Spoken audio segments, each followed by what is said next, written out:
Shalom, shalom, meus queridos irmãos e minhas queridas irmãs. Como é que vão vocês? Eu sou o Rabino Ventura e essa é a nossa Sinagoga Sem Fronteiras. Deixa eu só arrumar a câmera aqui, que a gente vai falar de um assunto extremamente importante, cada vez mais importante, e eu quero esclarecer alguns pontos essenciais relacionados com a nossa atuação, com o judaísmo e com as nossas últimas lives e postagens. Ok? Então vamos lá.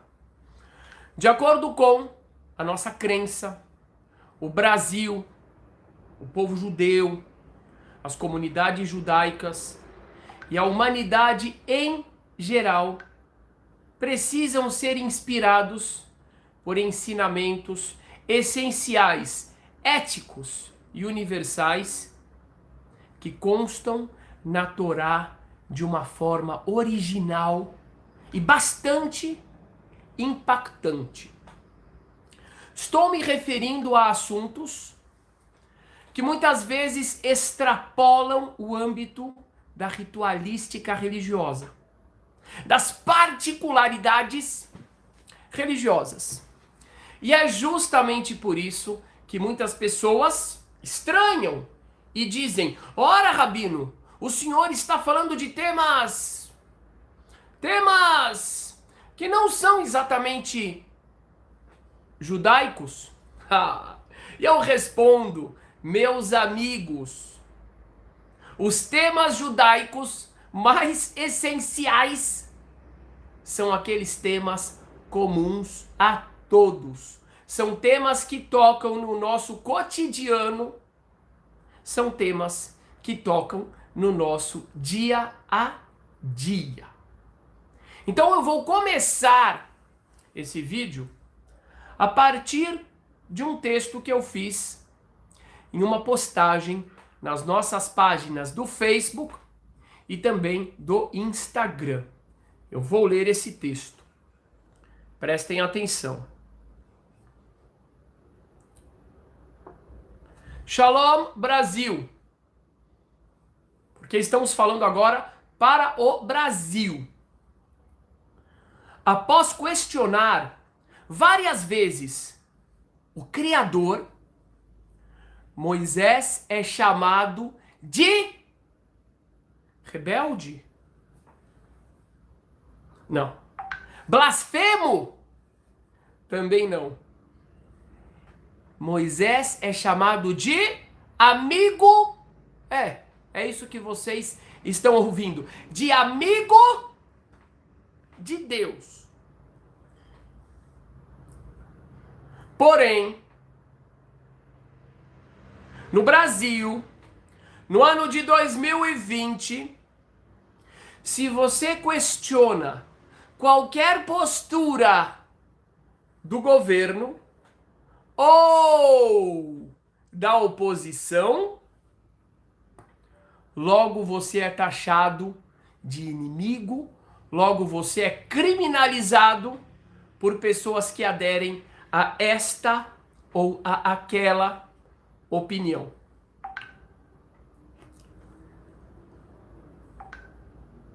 Aí, vejam só o que é interessante. Vejam só o que é interessante. Aí um irmão, ele fez a seguinte questão no próprio Instagram. Perdão, Rabino Ventura, só não entendi a motivação da tua postagem.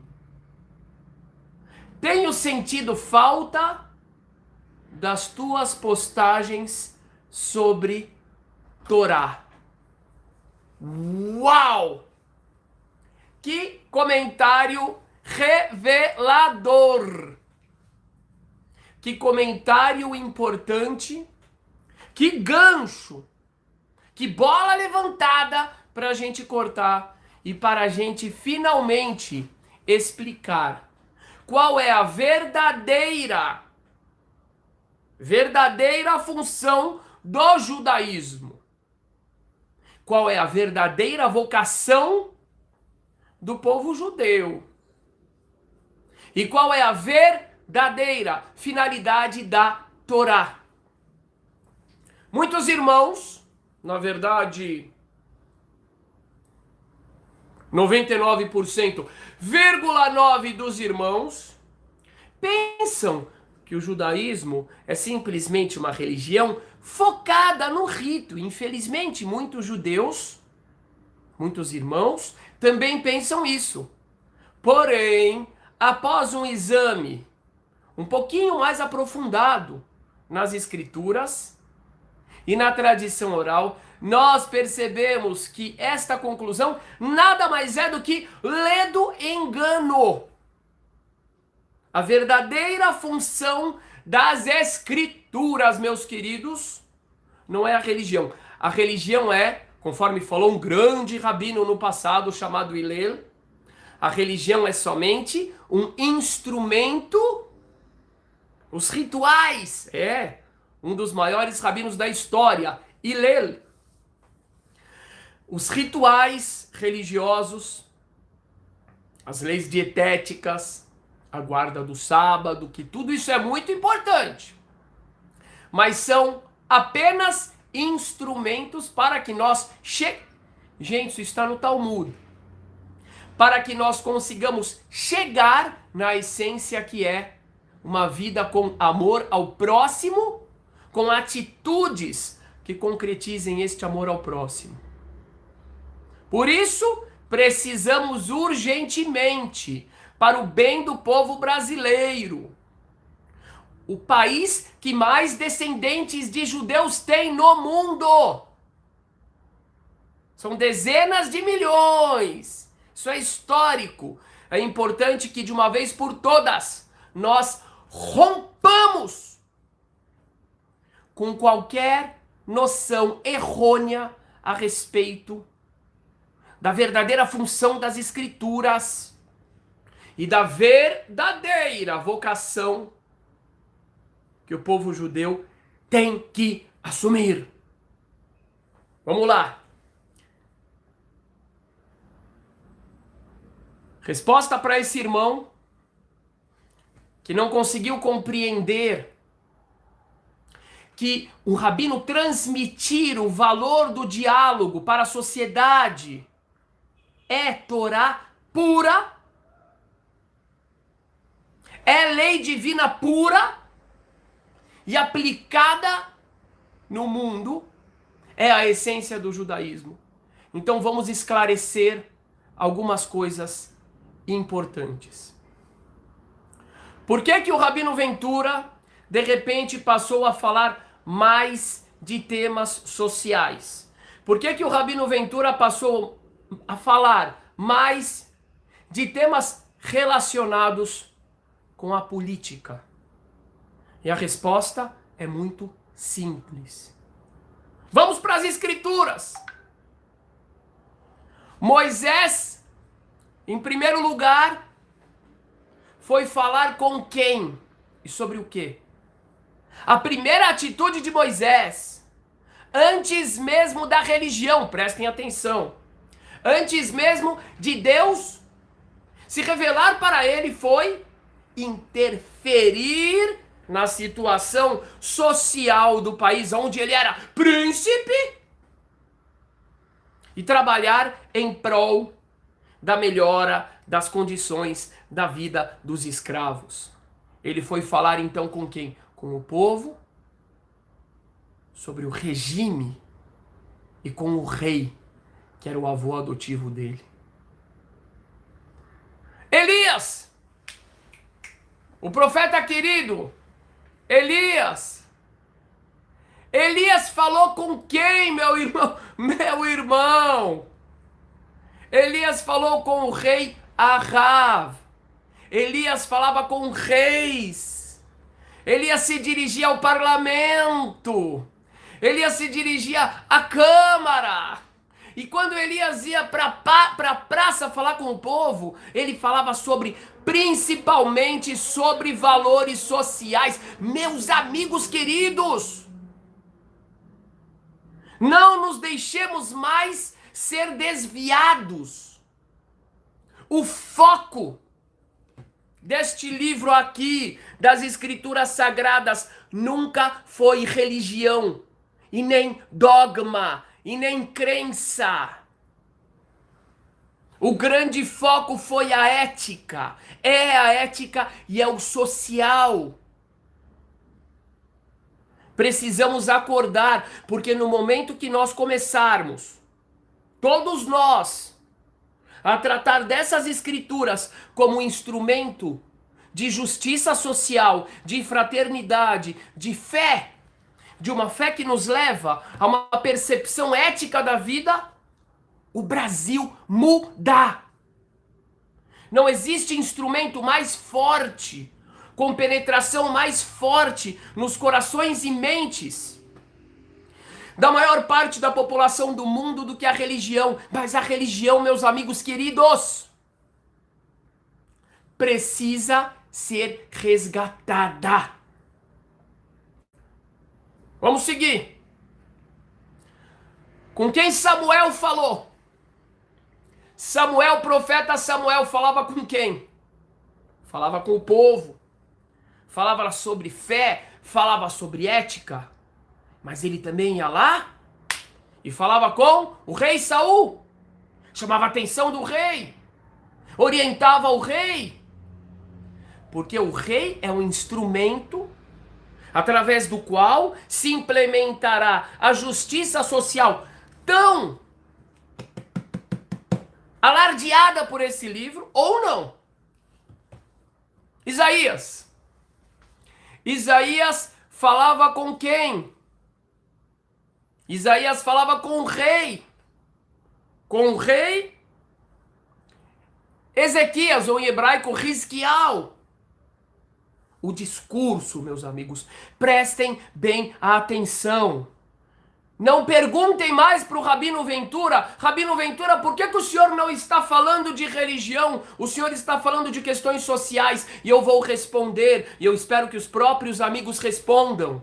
Porque a verdadeira religiosidade, ela tem a ver muito mais com a justiça social, com moradia, isso está em Isaías 56, minha gente. Com alimentação, com educação, com saúde, do que com o próprio rito. E quem diz isso não sou eu só estou repetindo o que as escrituras dizem, o que o grande Rabino Hillel dizia, o que o grande Rabino Akiva dizia. Estou recuperando a vocação principal das escrituras pelo bem do nosso país, do Brasil. Agora eu quero falar sobre diálogo. Minha gente, o Brasil se tornou refém de uma dinâmica que só interessa aos que estão em cima da estrutura, da direita e da esquerda. É só a eles que isso interessa. Ao povo não interessa essa discussão neste nível de animosidade. Essa divisão que tem acontecido. Destruindo famílias. Destruindo amizades. Deixando pessoas tensas, tendo que pensar 1000 vezes antes de falar, porque podem ser criticadas. Esse estado emocional policialesco faz mal para o povo brasileiro. Prestem atenção numa coisa importante. Dia desses, eu fui chamado de defensor do Bolsonaro fascista. No mesmo dia, algumas linhas depois, fui chamado de comunista petista. E essa situação vem se repetindo. Não comigo. Comigo é até pouco, para falar a verdade. Mas com muitas pessoas. As pessoas não estão conseguindo compreender que você fazer uma crítica que você levantar uma questão não significa você ser diametralmente contra e oposto nada nem ninguém. Infelizmente, a nossa cultura perdeu completamente o parâmetro do que é o diálogo. O diálogo é justamente a contraposição ou a troca de opiniões, muitas vezes divergentes. A capacidade de dialogar, ela pressupõe a capacidade de ouvir uma opinião oposta, de ouvir uma crítica e de talvez mudar de ideia. Sem isso, não há diálogo. E nós precisamos, de uma vez por todas, compreender que precisamos resgatar o valor do diálogo. Muita gente fala sobre a educação brasileira, muita gente fala sobre as matérias que tem na escola, e eu quero propor ao Ministério da Educação que comece a inserir uma nova matéria. Que seja uma matéria que permeie o currículo escolar. Focada não num conteúdo, mas em uma habilidade. A habilidade de dialogar. Eu me lembro de uma frase que o ex-presidente americano Obama falou, que chamou a atenção de muita gente. Quando ele perdeu as eleições para o Trump, ele disse, a partir de agora, prestem atenção, o meu presidente é o Trump. E, portanto, eu preciso torcer para que ele seja um bom presidente para os Estados Unidos e me colocar à disposição para ajudar nesta missão. Como é que o Rabino Ventura pensa que se o presidente é o Lula, eu posso e devo criticar o Lula quando eu achar que ele está errado? Mesma coisa com a Dilma, mesma coisa com o Temer, com o Fernando Henrique ou com o Bolsonaro. Mas se o presidente ainda tem X anos de mandato pela frente, o que eu preciso fazer? Eu preciso tentar ajudar, dentro das minhas limitações, o presidente a caminhar na melhor rota para o povo brasileiro. Seja através de críticas, seja através de elogios. Por exemplo, na semana passada, eu enviei uma mensagem para o presidente da República. E nessa mensagem, eu disse a ele que havia uma coincidência entre o aumento do antissemitismo no Brasil e o tempo dele de governo. E eu disse a ele que seria muito importante ele se manifestar de uma forma clara contra o antissemitismo.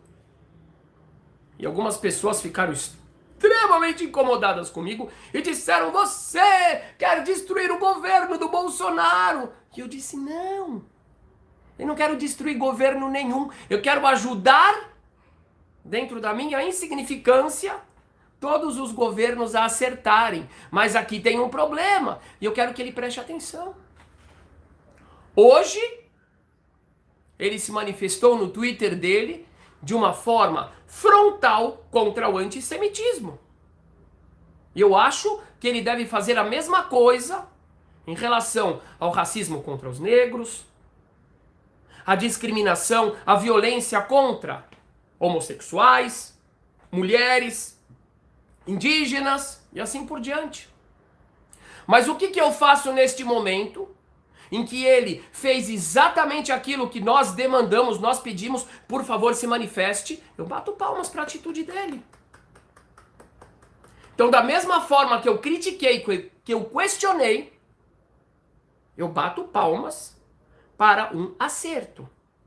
Da mesma forma que eu farei com qualquer presidente que esteja no poder. Presta atenção numa coisa interessante. Vamos falar sobre as escrituras, porque eu quero resgatar. Rabino Ventura quer resgatar as escrituras, tirar elas da cela do dogma. A meta das escrituras não é o dogma. Quero ajudar a tirar as escrituras da cela do ritualismo, porque de acordo com as escrituras, o grande objetivo delas não é o dogma nem o ritual, e eu quero trazer elas para o lugar verdadeiro delas, aonde elas serão úteis para a humanidade, para a sociedade, independente da religião da pessoa. E qual é esse lugar? É o lugar da evolução humana. E principalmente social. Ok? Então vamos lá.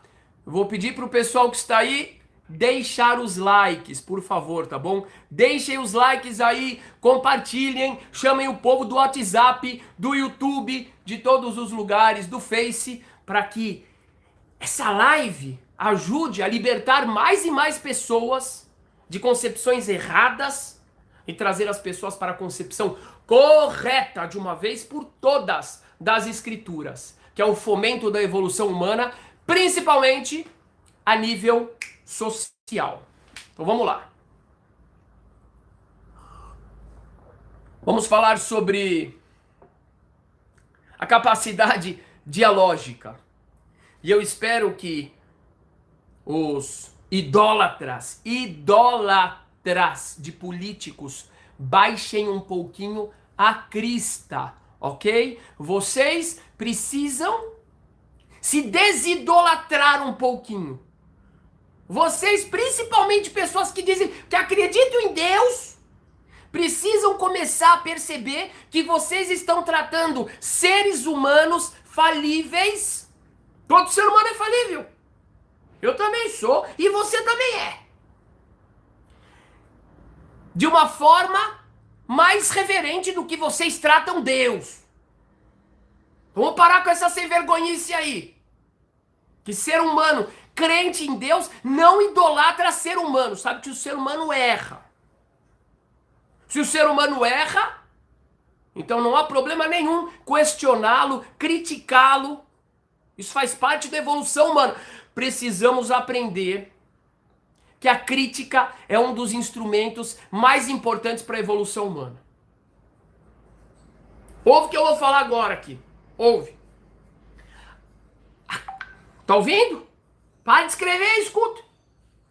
A crítica de um inimigo, preste mais atenção na crítica de um inimigo do que no elogio de um amigo. Presta mais atenção na crítica. Diz quem que diz isso aí? O ditado popular, é sabedoria popular. Ok? Então vamos lá, vamos seguir. Olha que coisa maravilhosa. Vejam que palavra maravilhosa. Palavra maravilhosa. Eu espero que depois desse vídeo as pessoas se envergonhem em cair de pau em cima da pessoa que fizer uma crítica a esse ou a esse político. Se envergonhe disso, escuta a crítica, presta atenção. Hã? Política não é futebol.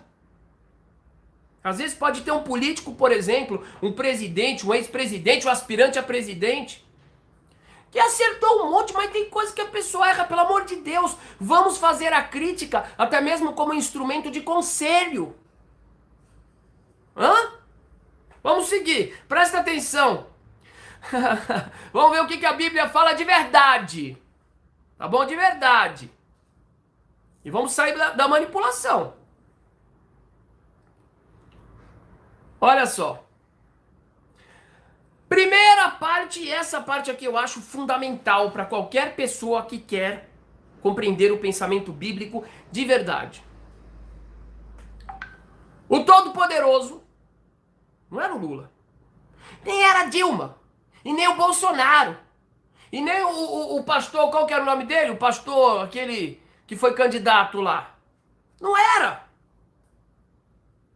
Era Deus. Era o Todo-Poderoso. O Todo-Poderoso chegou para Abrão e falou: eu destruirei Sodoma e Gomorra. Que Emraim vehataim lashem, porque eles são pecadores para Deus. São pessoas perversas, mas não só para Deus. Mas cada homem com o seu próximo é mau, é um pecador. Eu os destruirei. O que Abrão?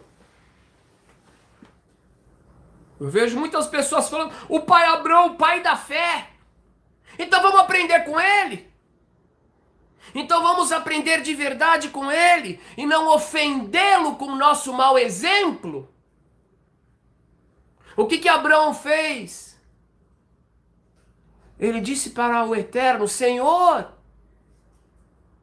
e se tiverem 50 pessoas boas nessas cidades, o Senhor as destruirá? Vejam só, que coisa mais maravilhosa, que a Torá, que as Escrituras, que a Bíblia nos ensina, que a palavra de Deus, a verdadeira palavra de Deus nos ensina. Vejam que coisa maravilhosa. Abrão se sente incomodado com uma atitude do próprio Deus. Abrão, que é amado por Deus, questiona o Criador. Eu pergunto para vocês, por muito menos, muitas pessoas que acreditam em Deus, inclusive, que dizem que Abrão é nosso pai na fé. Por muito menos, por críticas muito menores ao seu representante político, ofendem o outro, xingam o outro, excomungam o outro, bloqueiam o outro, rompem com o outro. Aprendam com Deus. E o que é que o Deus Todo-Poderoso faz? Como é que ele reage? Deus, que foi o objeto da crítica, do questionamento de Abrão, como é que ele reage? Não igual você, ou você, que ficam defendendo como marionetes este ou aquele ser humano falho. Deus diz para Abrão: ok, eu entendi a sua questão. Vamos lá. Você tem razão. Se tiverem 50 justos, eu não acabo com a cidade. Eu não acabo. Aí ele vai lá e diz para Abrão, só que Abrão não tem 50 justos. E Abrão continua falando. E até que ele chega no número 10, ele fala: meu Deus, se tiverem... Desculpa, ele fala com respeito. É aí que está. Não é que ele afronta Deus. Não. O objetivo dele não é afrontar a Deus. O objetivo dele é defender os seres humanos. É a mesma coisa, temos que saber diferenciar. Nós podemos fazer críticas a todos os candidatos ou presidentes ou ex-presidentes. E precisamos compreender que uma crítica nem sempre é uma ofensa. Uma crítica pode ser muitas vezes um instrumento da expressão da nossa dúvida. E até mesmo do apreço que nós temos por quem estamos criticando. Ou simplesmente um questionamento justo. Abrão, o pai da fé, diz: o juiz, Ashofet kol haaretz, aqui em hebraico, no original, Ashofet kol haaretz lo ya'aseh mishpat, halil alach me'asot kadavar hazeh.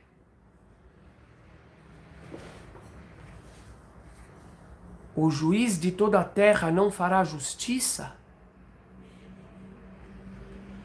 Deus me livre o Senhor fazer uma coisa dessa. Matar os bons por causa dos maus, talvez alguns bons morram lá no meio. Abrão questionou Deus. E você não deixa pessoas questionarem a sua visão, ou seu candidato, ou seu presidente, ou ex-presidente, ou presidenta.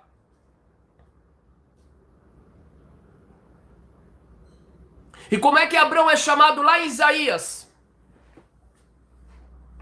Amigo de Deus. Presta atenção.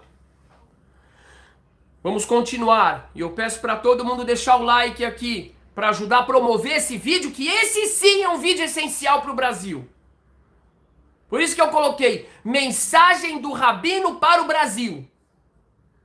Deixem o like, compartilhem exaustivamente no Face, no WhatsApp, no Messenger.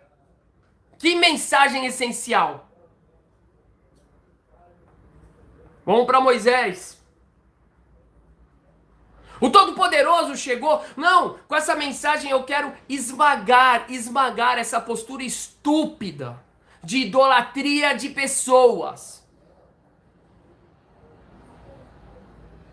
E o objetivo não é esmagar as pessoas, mas ao contrário,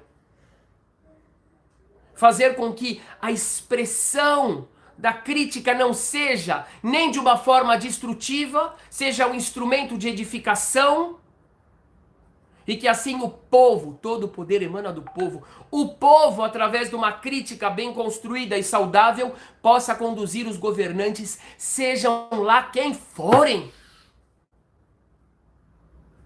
Moisés,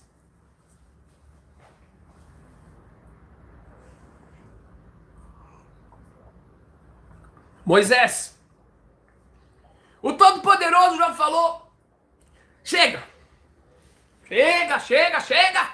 esse povo rebelde, faz bezerro de ouro e reclama, acabou esse povo.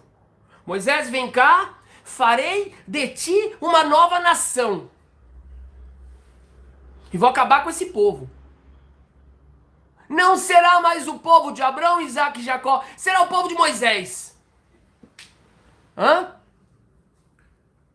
Êxodo 32, 32. O que eu estou falando é bíblico.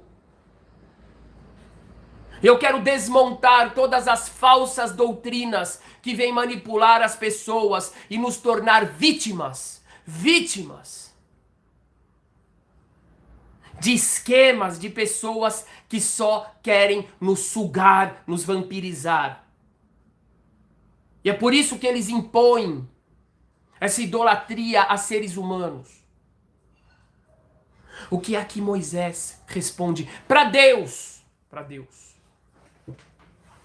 Sabe o que ele responde para Deus? Meheni na misifrecha. Se o Senhor for matar o povo, por favor,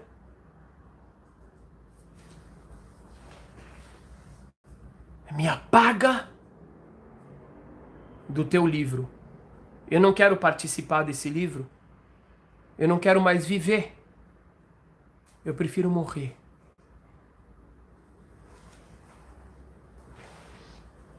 Vocês estão ouvindo? Não me vem falar de Moisés e agir igual Coré. Moisés chega para o Eterno e diz, me apaga do teu livro. Moisés questiona o Eterno. Não é que ele questiona sem respeito. Não é que ele questiona por interesse próprio, mas sim por amor ao povo. E qual é a resposta de Deus? A resposta de Deus é, farei de acordo com tuas palavras. Vejam só, o próprio Deus dizendo, ok, eu compreendi a questão, eu compreendi a crítica ao próprio Deus. E vocês idólatras.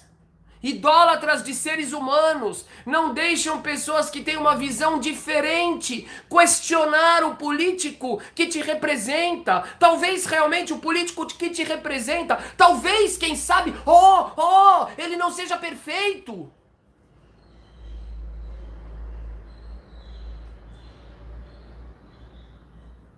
E vamos seguir. Êxodo 32. Presta atenção. O que é a verdadeira Torá? A verdadeira Torá. A verdadeira mensagem. É que ela realmente liberta as pessoas dos manipuladores. Por isso, não são todos os que gostam da verdadeira mensagem da Torá, porque muitos estão montados em cima das estruturas e dos esquemas que oprimem, que escravizam multidões. O Todo-Poderoso falou: o povo é pecador. O povo é pecador. Eu vou fazer o seguinte, Moisés. Vamos lá. Ok? Eu não vou acabar com o povo, mas eu não acompanharei o povo em sua jornada rumo à terra prometida. Eu enviarei um anjo. Um anjo eu enviarei. Êxodos 33, 2, 3. Que vergonha, hein, meus irmãos? Que vergonha. Idólatras de políticos, eu digo novamente. Novamente eu digo. Qualquer ser humano pode errar. A crítica construtiva, que é a que deve ser feita e não a crítica destrutiva, deve ser utilizada como instrumento de soberania do povo. Porque não há governo que resista a um povo crítico com uma crítica construtiva massiva, seja em relação ao governo que for. Até porque existem assuntos que esquerda e direita e centro concordam. E a partir do momento que as pessoas pararem de ser tão reativas a críticas, o poder emanará do povo. E é isso que assusta muitos dos líderes que estão lá em cima das estruturas. Presta atenção. Então lhe disse Moisés: se tu mesmo não fores conosco, não nos faça subir daqui. Onde é que está esse modelo? Hã? Por que que o Todo-Poderoso aceita o questionamento de Moisés? Olha que humildade, né? E muitos irmãos e irmãs caem feito uma tempestade, um tsunami em cima de uma pessoa que vem questionar, fazer uma crítica pontual. Não estou falando da crítica destrutiva, estou falando da crítica construtiva, da análise contra, ou não contra, talvez até mesmo a favor, o seu político preferido. Vamos lá. O que o Eterno fez? O Eterno falou: ok, eu irei. Eu aceito o que você falou, Moisés. Gostei do seu argumento. Deus gosta do argumento, gente. Povo brasileiro, principalmente as pessoas que têm as escrituras como referência, chega de falar de Deus e agir como as trevas. Chega. Diálogo é sabedoria. Segue. Não acabou. Números 16, 46, anotem. Anotem. Números 16, 46. Eu quero falar para o povo brasileiro. Eu quero falar algo que vai ser relevante para 200 milhões de pessoas. Esse é o objetivo das escrituras, edificação. Presta atenção. O eterno, presta bem atenção, que essa parte aqui é fora de série. E eu vou pedir para vocês recomendarem esse vídeo até. Eu tô cansado de ver pessoas sendo submetidas a uma religiosidade que desvia as pessoas da meta das escrituras. A meta das escrituras é libertadora, é social, é humana, é engrandecedora, é uma delícia. Olha essa passagem aqui. O Eterno finalmente decidiu agir. Eita, povo difícil. Povo difícil.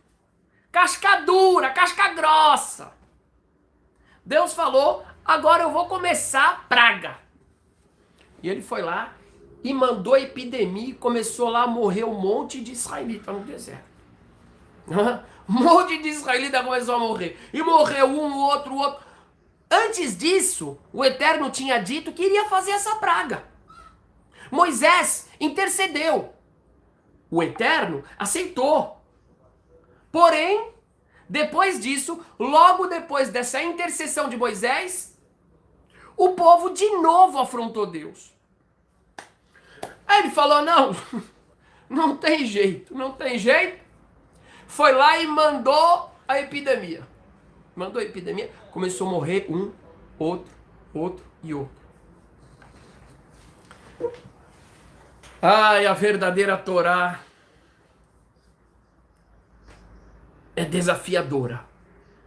A verdadeira Torá empodera o ser humano digno. Vamos ver o que Moisés fez? Presta atenção, que coisa linda que Moisés fez. E que seria uma grande heresia para uma boa parte dos irmãos que tem uma ideia errada da verdadeira função do homem no mundo. E disse Moisés a Arão, acompanha comigo. Acompanha. E disse Moisés a Arão, toma o teu incensário e põe nele fogo no altar e deita incenso sobre ele e vá depressa à congregação e faze expiação por eles. Gente, vocês estão conseguindo entender o que as escrituras estão dizendo? Moisés falou para Arão, Arão, pega os incensos, acende os incensos, essa oferenda, corre lá no meio do povo que está morrendo e coloca o incenso ali, porque isso vai parar a epidemia. Cara, como assim vai parar a epidemia? Quem está fazendo isso é o próprio Deus. É o próprio Todo-Poderoso que você está maluco, você está indo contra ele. Arão vai lá, coloca os incensos e o que acontece? Imediatamente a praga para. Aí eu pergunto para vocês, será que Deus ficou insatisfeito com o que Moisés fez? E a resposta é óbvia. É claro que não. Se Deus tivesse ficado insatisfeito, ele teria feito todo mundo morrer.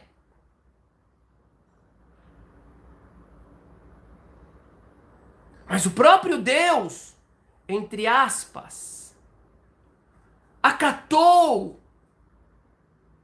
o desejo profundo de Moisés de intervir, de proteger o povo. E isso a partir não só de uma crítica verbal ou de um questionamento verbal ao próprio Deus. Gente, isso é escritura, não tem para onde fugir. Se não gostou, procura outra coisa. Não adianta distorcer as palavras, essa é a verdade. E o que a gente aprende daqui, minha gente querida? Nós aprendemos daqui que o questionamento é um instrumento desejado e amado por Deus. Sabe por quê? Eu vou te explicar. Porque só questiona com respeito, só critica com respeito quem ama. Presta atenção. Quem são as pessoas que mais brigam, mais discutem? São irmãos, são pais, são filhos, são pessoas próximas, são amigos. Uma pessoa não vai ter muita briga com uma pessoa distante, com uma pessoa que ele quase nunca vê, ou que ele não tem uma relação afetiva próxima. E eu digo mais, povo do Brasil, escute a verdadeira mensagem das Escrituras. Povo brasileiro, acorde, saia da hipnose. Quando nós fazemos uma crítica construtiva para alguém, é porque nós confiamos nessa pessoa. É porque nós acreditamos que existe a possibilidade dela ouvir e mudar. E é assim que o povo tem que se relacionar com seus governantes, sejam lá quem forem. Porque é assim, só assim, que o povo irá governar. Que o poder emanará do povo. Com o povo se informando a respeito do que está acontecendo na economia, na cultura, nos investimentos, nas relações internacionais. Com mais diálogo entre as pessoas compreenderão que podemos, como povo, ter muito mais pontos em comum, tanto para bater palmas, quanto para criticar o governo que for. E eu quero dizer algo fantástico. Fantástico. Abrão, aquele que questionou, é chamado de amigo de Deus. Aonde? Em Isaías. Isaías. Abrão é chamado de amigo de Deus. Quem mais é chamado de amigo de Deus? Moisés. Aonde? Êxodo 33, 11. E falava o Senhor a Moisés face a face, como qualquer um fala com seu amigo. Deus, o Criador, falava com Moisés como um homem fala com seu amigo.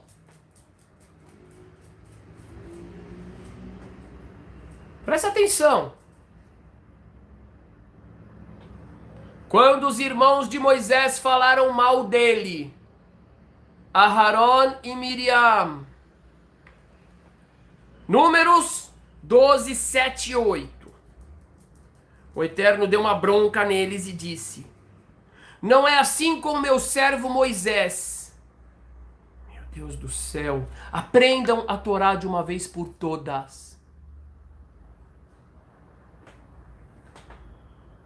Não é assim com meu servo Moisés.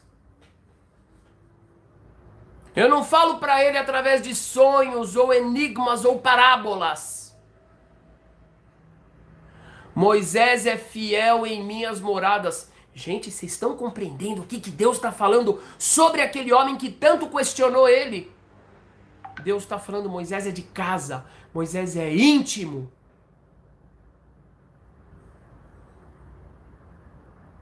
E o que expressa a intimidade mais do que a confiança exigida para se fazer uma crítica ou para se ouvir uma crítica? Resposta: nada. Nada. A amizade não é percebida quando está tudo bem e dois amigos se reúnem para assistir um jogo ou para jogar cartas. A amizade não é testada e talvez não exista a verdadeira amizade. A amizade não é conhecida quando dois amigos se reúnem para chorar juntos ou para pularem juntos e se divertirem. Não. Pode ter amizade, mas ela só é testada nos seus limites, no momento em que há divergência. E quando há divergência, e a divergência é explicitada de forma construtiva e respeitosa, e o outro lado escuta, ainda que incômodo, escuta a crítica, escuta o conselho, a avaliação, a análise, de forma propositiva e respeitosa, aí acreditem, aí existe amizade. E esse é o grande segredo que estamos revelando agora sobre as Escrituras. Os homens que foram chamados de amigo de Deus foram só aqueles que chegaram no limite da relação, ou seja, quando a relação se torna incômoda e ao invés de virarem as costas, eles voltaram. Não foram falsos, fingindo que não havia questão nenhuma, mas expressaram a sua questão como demonstração maior do amor e da amizade. Eu quero deixar essa mensagem aqui, gravada nos corações e nas mentes dos irmãos e das irmãs que estão ouvindo, e eu vou pedir para vocês, multipliquem essa mensagem. O Brasil só vai crescer quando o poder emanar do povo. E o poder só emanará do povo quando o povo estiver maduro o suficiente para discutir as questões, ouvir as opiniões alheias de forma propositiva, expressar a sua opinião de forma propositiva, estarem prontos todos os lados para mudar de ideia. E mudar de ideia não é necessariamente ir para o outro lado, mas às vezes é fazer com que através do diálogo surja uma terceira ideia, uma síntese, e dessa forma teremos muito mais opiniões de multidões, opiniões focadas em pontos comuns que reúnem a todos e que se expressas de forma propositiva, porém firme para o governo, aí sim o poder emanará do povo e poderemos ter um futuro maravilhoso, inimaginável no nosso amado Brasil. Um dos países mais ricos do planeta Terra. Uma das maiores economias. E não é possível que a estupidez, que a falta de cultura do diálogo, que a torcida, que o espírito de torcida de futebol nos atrapalhe nessa empreitada tão maravilhosa, que é sermos o centro de onde emana o poder, esteja quem esteja no governo. Muita gratidão ao Todo-Poderoso por nos permitir acessar e compartilhar esse conteúdo tão importante e decisivo para o Brasil. Um grande abraço para vocês. Que o Todo-Poderoso abençoe a todos nós, independente de qualquer diferença.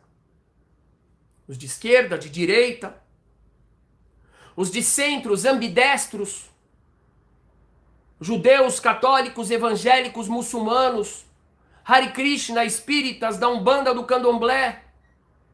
Que o Todo-Poderoso nos abençoe com muita sabedoria, para que nós possamos multiplicar as bênçãos que Deus nos deu como brasileiros nesse maravilhoso país, nessa maravilhosa e abençoada terra. Um grande abraço para todos vocês. Curtam o vídeo, compartilhem o vídeo, curtam o nosso canal e cliquem no sininho para vocês receberem aviso quando tiver um novo vídeo. Bênçãos do Todo-Poderoso para todos nós.